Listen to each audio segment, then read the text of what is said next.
ମୋ ପଖାଳ କଂସା ଅଟେ ମୋ ନିଜର ଅମୃତ ସଙ୍ଗେ ସମାନ।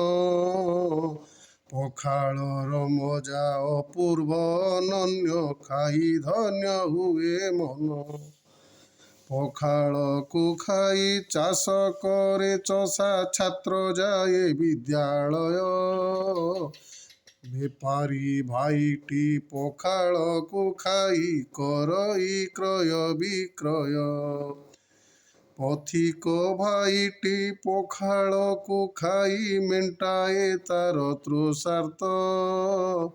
ସକଳ ଜୀବନ ପଖାଳକୁ ଖାଇ ହୋଇଯାଆନ୍ତି କୃତାର୍ଥ।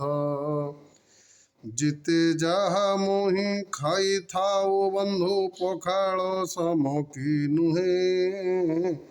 ପଖାଳ କଂସାଟି ପେଟରେ ପଡ଼ିଲେ କୋଟି ନିଧି ସମ ଲାଗେ।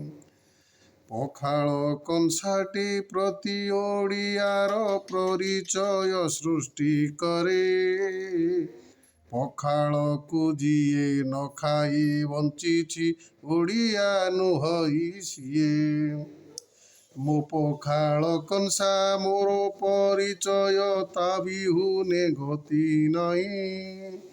ଯେତେ ଯାହା ମୁହିଁ ଖାଉଥିଲେ ମଧ୍ୟ ପଖାଳ ଛାଡ଼ିବି ନାହିଁ। ଜୟ ଜଗନ୍ନାଥ।